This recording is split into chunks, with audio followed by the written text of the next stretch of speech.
I must make note of a crime I committed in the last part of this series. In the last part, I kept saying that it was part 4, yet it was part 3, and I didn't realize that until I uploaded the video. So, here's part 4.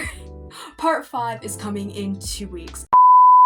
What's up, fellow Writers Quill stalkers? It is February 27th, and even though I'm not uploading this on March 2nd, I just needed a little break. I decided for the next 2 weeks, which is one video, I'm going to be reading only borrowed books. I so far have 4 borrowed books, and I promised my friend that I would read them in 2 weeks. I have 2 weeks to finish these, and I'm kind of scared. It is part 4 of this 100 books in a year series that I'm doing, and that's literally what the title is. I'm reading 100 books in a year. Let's get to reading. I'm so excited for this. The first book I have is called Double Take, and it's by a Christian author. I'm so excited for this. I've wanted to get into the mystery genre a lot lately, but it's very hard to find mystery books that don't really have language. I couldn't help myself yesterday. I read the prologue and it was so good. The action was just instant. I imagine I'll have this read in like 2 to 3 days. So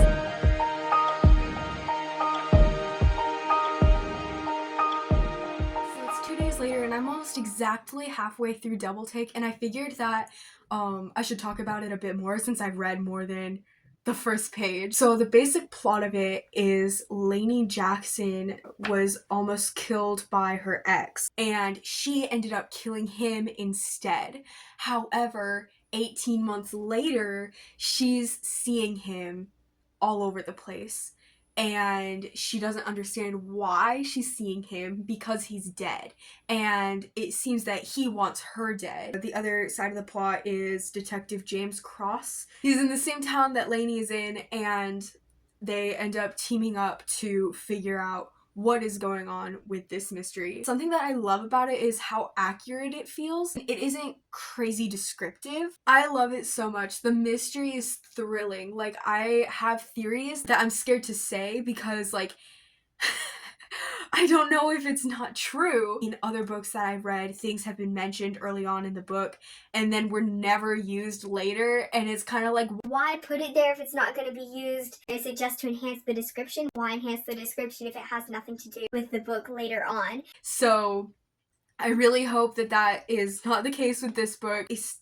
creepy, but it's awesome creepy, and James' character is amazing. I love his character so much. There is a little romance in it. So yeah, I'm almost exactly halfway through, and I can't wait to find out what happens here. Part of me is really hoping that I solve the mystery before the book ends and I can throw around some fun theories. I think I will definitely buy more books from this author.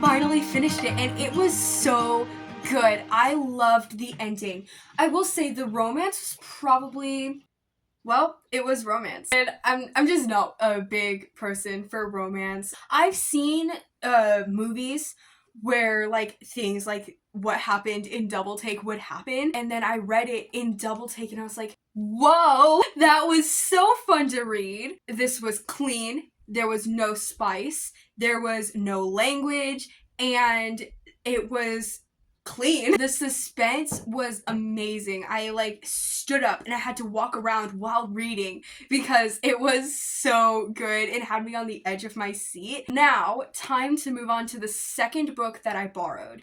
The next book I'm going to be reading is called One Final Target by Janice Cantor, and I promise I've read the blurb like 4 times now and I keep forgetting what it's about. It's like a mystery suspense, and I am loving the mystery if I haven't said it before in this video. However, I will get started on it tomorrow because I've been reading all day and I'm very tired. After reading a few chapters of the book, I finally understand what it's about, and the title of the book clicked into place at like chapter 3, and it was so satisfying. So the main plot of the book is Jodi King was with her team on a case searching a house when a bomb went off, and her whole team died except for her. Well, 3 months later, she's visiting the house where the bomb went off, and shots are fired at her. So Sam Gresham, who was just assigned to her case to help find the killer, is there when the shots are fired, and so he helps Jodi. Well, the two discover that Jodi was the target. They team up to figure out where this killer is and why this killer is after Jodi. I must say, the mystery genre is probably one of my favorite genres now.